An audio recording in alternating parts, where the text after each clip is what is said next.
Okay, India में forex trading में tax कैसे फाइल करें, इस वीडियो के लिए बहुत सारे रिक्वेस्ट आई थी, तो फाइनली आज इस टॉपिक को कवर करते हैं। इस वीडियो को कंप्लीट देखने के बाद आपके दिमाग में जितने भी सवाल चल रहे हैं टैक्स से रिलेटेड, लीगल है इलीगल है, ये सारी चीजें इसी वीडियो में मैं कवर करूंगा।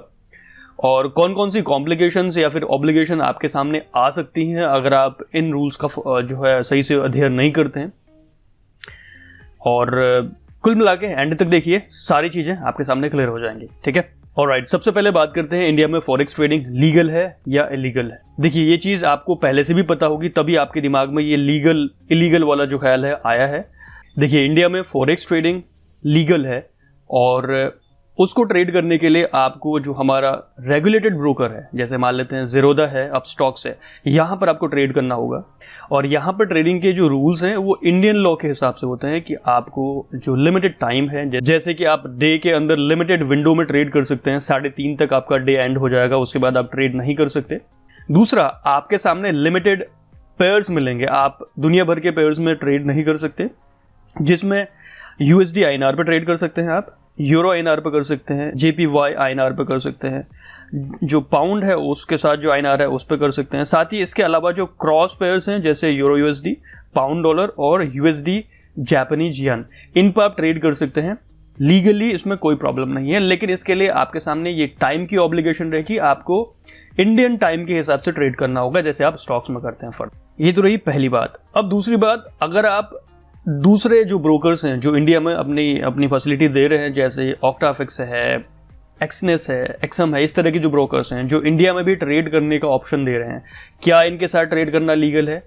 वेल, इसका आंसर है एक छोटा सा इस तरह से। जब भी आप ट्रेड के लिए कैपिटल डिपॉजिट करते हैं, वो कैपिटल आप किस वे में डिपॉजिट करते हैं, ठीक है। अगर आप डायरेक्टली उनके अकाउंट में, जो फॉरेन एक्सचेंज वाले अकाउंट हैं, ठीक है, ब्रोकर्स हैं, उनको आप डायरेक्टली यहाँ से US डॉलर में पेमेंट ट्रांसफर करते हैं अपने बैंक से, क्रेडिट कार्ड से, डेबिट कार्ड से, फॉरेक्स ट्रेडिंग पर्पस के लिए, तो दैट इज इलीगल, आप नहीं कर सकते और वो इंडियन लॉ आपको उसमें फर्दर पेनलाइज कर सकता है।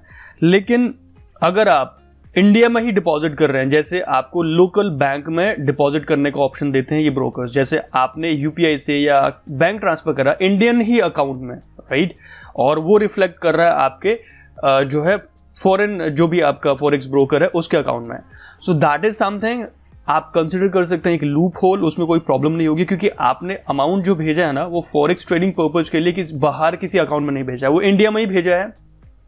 और जब भी आप इंडिया में भेजते हैं तो दैट्स प्रीटी लीगल, आप किसी भी अकाउंट में पैसा ट्रांसफर कर सकते हैं, आप उसके लिए ऑथराइज्ड हैं। तो ये रही बात, आप लीगली ये चीज़ कैसे कर सकते हैं, ठीक है। आई होप इससे आपको ये क्लैरिटी मिल गई होगी कि लीगल है फॉरेक्स ट्रेडिंग इंडिया में या इलीगल है, कब इलीगल हो सकती है और कब लीगल हो सकती है। ओके, अब बात करते हैं अकाउंट टाइप्स की। अगर आप फॉरेक्स में ट्रेड करते हैं तो आपके सामने 2 अकाउंट टाइप्स हैं। पहला है इंडिविजुअल, जिसमें आप क्या करते हैं, किसी भी फॉरेक्स ब्रोकर के साथ, एक्सनेस हो गया, एक्सएम हो गया, इनके साथ अकाउंट बनाते हैं, अपना अमाउंट डिपॉजिट करते हैं और उस पर ट्रेड करते हैं, ठीक है। ये आपका इंडिविजुअल हो गया। दूसरा हो गया फंडेड अकाउंट, जिसमें आप किसी प्रॉप फर्म से इवैल्यूएशन या फिर डायरेक्ट जो भी उनका एक मॉडल है उसको कंप्लीट करने के बाद फिर आप ट्रेड करना स्टार्ट करते हैं एक फंडेड अकाउंट में। ऑलराइट, डिफरेंस आपको समझ आ गया होगा दोनों अकाउंट टाइप्स में। अब बात करते हैं इंडिविजुअल अकाउंट्स में, अगर आप डिपॉजिट या फिर विड्रॉल करते हैं तो उसमें आपको कोई प्रॉब्लम ना हो, बैंक की तरफ से बैंक आपके अकाउंट को सीज ना करे, इस तरह की प्रॉब्लम ना हो, तो क्या करना, देखिए, इंडिविजुअल में आप डिपॉजिट करें UPI से, क्रिप्टो से या फिर लोकल बैंक ट्रांसफर जो होता है, इन पर आप करें तो कोई प्रॉब्लम नहीं होगी। अब यहां पर बात करते हैं विड्रॉल की, ठीक है। डिपॉजिट आपने कर लिया, कोई प्रॉब्लम नहीं हुई। विड्रॉल की बात कर लेते हैं, जो बहुत इंपॉर्टेंट है। विड्रॉल में बहुत सारे बैंक जो है उनके अकाउंट सीज कर रहे हैं कस्टमर्स के, उसके रीजन है। देखिए, जब भी आप बड़ा ट्रांजैक्शन करते हैं विड्रॉल में, आपके अकाउंट में एक डिपॉजिट आता है, ठीक है, अगर वो लेस देन 50K है, ऐसे समझिए, तो आप कर सकते हैं। अगर आप मंथ में 50,000 का ट्रांजैक्शन कर रहे हैं एक, तो कोई प्रॉब्लम नहीं होगी आपको, ठीक है। लेकिन अगर आपके मल्टीपल ट्रांजैक्शन हो रहे हैं एक मंथ में 50,000 40,000 और वो कहीं ना कहीं एक सस्पिशियस उसमें लेके आ रहे हैं आपके अकाउंट को, तो आपके अकाउंट को सीज किया जा सकता है। तो इट्स बेटर, इसका सॉल्यूशन क्या है, देखिए, आपका जो सेविंग अकाउंट है उसकी लिमिट ही केवल कितनी होती है, उसकी लिमिट 10 लाख की होती है।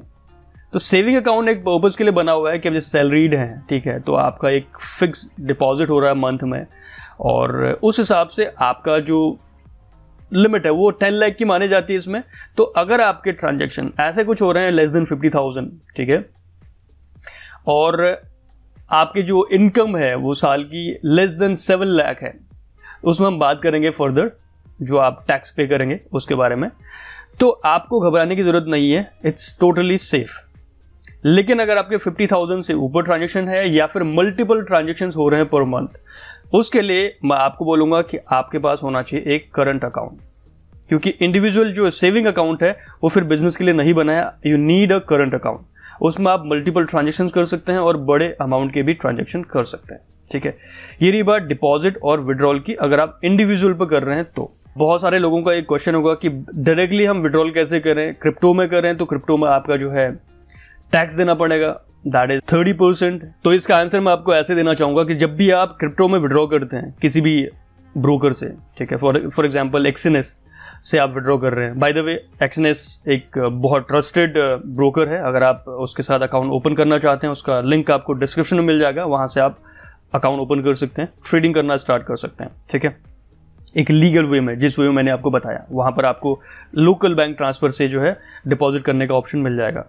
ओके, अब बात करते हैं क्रिप्टो में अगर आप विड्रॉल कर रहे हैं, ठीक है, विड्रॉल ले रहे हैं, तो देखिए जब भी आप क्रिप्टो में विड्रॉल लेते हैं एक एक्सचेंज के पास आपका अमाउंट आता है, तो अब उस पर जब भी आप प्रॉफिट जनरेट करेंगे उस पर आपको 30% अमाउंट जो है पे करना होता है टैक्स का। लेकिन अगर आपका अमाउंट उतना ही है जितना आपने डिपॉजिट करा या उससे कम हुआ है क्रिप्टो की वैल्यू की वजह से, तो उसमें कोई भी आपको 30% का टैक्स नहीं देना होगा, ठीक है। ये बात क्लियर हो चुकी है, केवल प्रॉफिट पर आपको देना है। दूसरा, मैं आपको रेकमेंड करूंगा कि क्रिप्टो में जब भी आप पेमेंट ले रहे हैं तो होल्ड करें उसको। अभी बेयर मार्केट चल रही है, मार्केट बिल्कुल बॉटम में है, ठीक है, तो यहां से चांसेस मैक्सिमम यही है, 90% से भी ज्यादा क्रैश हो चुकी है मार्केट, तो यहां से लिफ्ट होने के चांसेस बहुत ज्यादा हैं। क्यों ना आप उसको वहीं पर डिपॉजिट करके रखें, और बहुत रेयर केस में जब आपको समझ आ रही है कि आपको नीड है तो आप एक छोटा सा अमाउंट वहां से जो है सेल कर सकते हैं यूपीआई से। लेकिन बड़ा अमाउंट आप क्रिप्टो में रख सकते हैं एज ऑफ नाउ, क्योंकि चांसेस हैं कि बेयर मार्केट जल्दी से फ्लिप होगी और आपका अमाउंट वहां से भी जो है बढ़ेगा, कुल मिलाकर घटेगा नहीं। ये रहा क्रिप्टो में किस तरह से आप लेन देन कर सकते हैं और उसमें टैक्स से आप कैसे बच भी सकते हैं अगर आप प्रॉफिट गेन नहीं कर रहे हैं तो। ओके, अब बात करते हैं most important piece of this session जो है फंडेड अकाउंट। इसमें कैसे डिपॉजिट करें और कैसे विड्रॉल लें। जब भी आप फंडेड अकाउंट से कोई चैलेंज लेते हैं, वो एक सर्विस परचेज कर रहे हैं, तो उसमें कोई प्रॉब्लम आपको नहीं है, लेकिन फिर भी सेफर साइड के लिए मैं आपको ऑप्शन दूंगा डिपॉजिट करने के लिए, बाय करने के लिए आप क्रिप्टो का ऑप्शन यूज करें। क्रिप्टो से जब भी आप पेमेंट करते हैं, डिपॉजिट करते हैं क्रिप्टो वॉलेट में, उसमें आपको 30% तब देना होता है जब प्रॉफिट गेन करते हैं आप। जैसे आप डिपॉजिट करते हैं और वहां से फर्दर ट्रांजेक्शन करते हैं तो उसमें कोई भी ऐसी प्रॉब्लम नहीं होगी। डिपॉजिट की बात हो रही है, यानी बाय करने की बात हो रही है। अब यहां से क्रिप्टो इसलिए मैं आपको आपके डेबिट कार्ड क्रेडिट कार्ड को डायरेक्टली यूज करने के लिए मना करता हूं, क्योंकि अगर फर्दर इन्वेस्टिगेशन होती है, फर्दर कोई रेगुलेशन आती है इन फ्यूचर, अभी के फिलहाल के हिसाब से ये चीज ग्रे जोन में है। बहुत सारे लोग ग्रे जोन को नहीं समझते, मतलब ये चीज प्रॉपरली रेगुलेटेड नहीं है। अभी फिलहाल के लिए हमें क्रिप्टो ऑप्शन यूज करना है, जहां पर भी क्रिप्टो का ऑप्शन अवेलेबल है वहां से आप फंडिंग चैलेंज यूज कर सकते हैं, ठीक है। अब बात करते हैं विड्रॉल की। बहुत सारे लोगों का ये सवाल होता है कि अगर वहां से जो आपने प्रॉफिट जनरेट कर लिया है उसको विड्रॉल कैसे करें। तो उसके लिए पहला ऑप्शन है डील का। डील एक गेटवे है, एक वॉलेट की तरह काम करता है। जैसे हमारे पास पेटीएम मान लीजिए, ऐसी एक इंटरनेशनल वॉलेट मान लीजिए डील है। अब डील में कोई भी अमाउंट डिपॉजिट हो रही है और वहां से वो अमाउंट कहीं और जगह जा रहा है, मान लेते हैं इंडियन बैंक में आ रहा है, मान लेते हैं आपने द फंडेड ट्रेडर से अमाउंट विड्रॉल करा और विड्रॉल लिया आपने डील पे या फिर एमएफएफ से लिया, ठीक है, माई फॉरेक्स फंड से। तो डील में पेमेंट आने के बाद डील से अगर आप फर्दर ट्रांसफर कर रहे हैं इंडियन बैंक में, ठीक है, तो वो शो करेगा कि आपका डील अकाउंट से आया है। तो उसमें कहीं ना कहीं आप जो फॉरेक्स वाली बात है वो कहीं से भी रिलेट ही नहीं कर रही है। बैंक आपसे ये क्वेश्चन कर ही नहीं सकते कि ये अमाउंट कहीं ना कहीं से फॉरेक्स या ऐसी कोई इनकम से आया है। लेकिन हाँ, जो भी अमाउंट आपने अर्न करा है, तो बीइंग अ इंडियन सिटीजन आपको टैक्स वाला लॉ फॉलो करना पड़ेगा। कैसे, बातें करते हैं फर्दर। लेकिन सबसे पहले आपका गोल होना चाहिए, अगर आप ट्रेडिंग में हैं, एक अच्छा ट्रेडर बनना। जो एक प्रॉफिटेबल ट्रेडर है वो कॉम्प्लिकेशन फेस नहीं करेगा। उसका ऑप्शन आगे फर्दर दूंगा मैं, टैक्स से रिलेटेड या लीगैलिटी से रिलेटेड। लेकिन प्रॉब्लम आप तभी फेस करेंगे जब आप एक अच्छे ट्रेडर नहीं हैं, जब आप लगातार लॉस कर रहे हैं, बार बार फंडेड अकाउंट परचेज कर रहे हैं, लेकिन ultimately you are ending with nothing.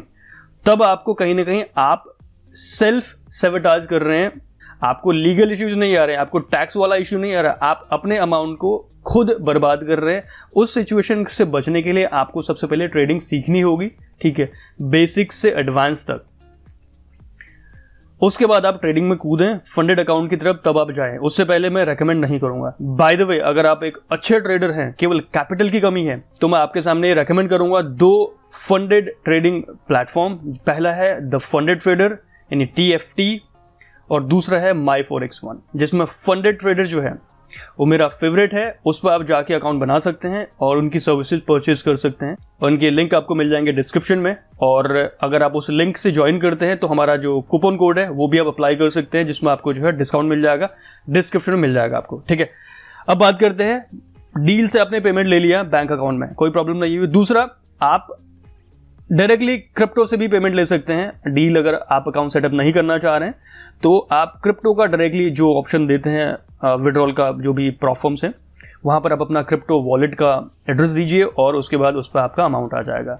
फिर अगेन द सेम थिंग कि आप क्रिप्टो को होल्ड करें। पहली चीज, अगर आप विड्रॉल बाइनेंस में ले रहे हैं या फिर कोई इंटरनेशनल वॉलेट पे ले रहे हैं तो वहां पर कहीं ना कहीं जो गेन भी आप कर रहे हैं, प्रॉफिट भी कर रहे हैं, तो उसमें भी आप जो 30% का टैक्स वाला इंडियन लॉ है क्रिप्टो पे, तो उससे आप बच सकते हैं, क्योंकि वहां पर जो आप गेन करेंगे वो कहीं ना कहीं एक नजर में नहीं है इंडियन गवर्नमेंट के, ठीक है। अब ये सारी चीजें आपको क्लियर हो चुकी हैं, लीगल इश्यूज, कैसे डिपॉजिट करना है, कैसे विड्रॉल लेना है, यहां तक आपको ये सारी चीजें क्लियर हो चुकी होंगी कि किस तरह से सेफ वे में आप कर सकते हैं सारी चीजें, ठीक है।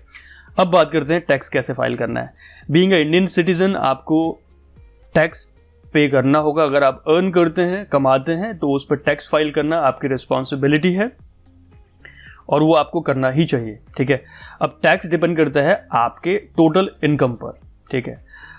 टोटल इनकम आप कितनी कर रहे हैं उसके स्लैब्स बने हुए हैं, ठीक है। उन स्लैब्स के हिसाब से आपको टैक्स फाइल करना होता है, जिसमें जो लेटेस्ट रिजीम है उसके हिसाब से if you are earning less than 7 lakh per annum, ठीक है, पर साल अगर आप 7 लाख से कम कमाते हैं, चाहे वो ट्रेडिंग हो या आप जॉब करते हैं या कुछ भी आपका धंधा हो, उससे अगर आप 7 लाख से कम कमा रहे हैं तो इंडियन गवर्नमेंट आपसे कोई भी टैक्स चार्ज नहीं करेगी, आप फ्री हैं। अब बात आती है इससे ऊपर अगर आप अर्न करते हैं पर ईयर, तो उसके लिए गाइज आपका कोई भी सोर्स हो, सेफ वे में आपने अगर अमाउंट विड्रॉ कर रखा है अपने बैंक अकाउंट में, ठीक है, और सारी ऑब्लिगेशन से आप बचे हुए हैं, तो इस सिचुएशन में आपको हायर करना है एक CA। जो टैक्स वाला काम है वो आप छोड़ दीजिए CA पर। CA को हायर कीजिए एक छोटी सी फीस देके, क्योंकि उनका काम है, उसमें वो एक्सपर्टीज है उनकी, वो उनका काम है कि आपकी जो अर्निंग है उसको कैसे रिप्रेजेंट कर रहे हैं, कैसे फाइल कर रहे हैं। बट आपका काम क्या है? ट्रेडिंग से प्रॉफिट जनरेट करना, एक अच्छा ट्रेडर बनना और एक सेफ वे में उस अमाउंट को इंडियन बैंक तक पहुंचाना, दैट्स इट। अगर आपके पास अमाउंट है, ट्रेडिंग से प्रॉफिट ले रखा है, तो CA आपका उस अमाउंट को किसी भी वे में, वो आपकी हेडेक नहीं होनी चाहिए, किसी भी वे में उसको जस्टिफाई करेगा, उसको वाइट इनकम कराएगा, ठीक है, और आपसे एक छोटी सी फीस लेगा। अगर आप अच्छा खासा प्रॉफिट जनरेट कर रहे हैं, अगर आप एक प्रॉफिटेबल ट्रेडर हैं और आप सही प्रॉफिट रेगुलरली जनरेट कर रहे हैं, तो एक छोटी सी फी 1 साल में CA को देने में आपको कोई प्रॉब्लम नहीं होनी चाहिए। और बात करते हैं कब आप फाइल करते हैं, तो ये फाइनेंशियल ईयर के हिसाब से होता है, यानी आप मार्च 24 में नेक्स्ट आप फाइल करेंगे, यानी अभी फिलहाल अप्रैल मई है, अभी आपके पास पूरा 1 साल का टाइम है। टैक्स वाले पार्ट को फिलहाल भूल जाइए, जो सही तरीके मैंने ट्रेडिंग के बताए, सेफ वे डिपॉजिट विड्रॉ करने के, उस पर ध्यान दें और ट्रेडिंग स्किल्स को होन अप करने में, थोड़ा स्किल्स को एनहेंस करने में ध्यान दें। उसके बाद जो टैक्स पिक्चर में आएगा वो आएगा मार्च 24 में। तो मार्च 24 में आप एक CA हायर कीजिए, जो भी आपने प्रॉफिट जनरेट कर रखा है उसको बताइए कहानी पूरी, और आपके प्रॉफिट जो आपका स्लैब है उसके हिसाब से, इनकम स्लैब के हिसाब से आपको टैक्स फाइल करना होगा। So this is the safest way. अगर आपने ये वीडियो पूरा देखा होगा तो सारी बातें, लीगल इलीगल इश्यूज, कैसे विड्रॉल करना है, कैसे डिपॉजिट करना है और कैसे टैक्स फाइल करना है, ये सारे डाउट्स आपके क्लियर हो चुके होंगे। ठीक है, फिर भी अगर आपको कोई डाउट या क्वेश्चन है तो आप कमेंट में लिखिए और उसका आंसर करने की कोशिश जरूर करूंगा। ठीक है, वीडियो पसंद आता है तो एक लाइक स्मैश करना ना भूलें और फ्यूचर वीडियोस के लिए चैनल को सब्सक्राइब करना बिल्कुल ना भूलिएगा। Until next time, brothers.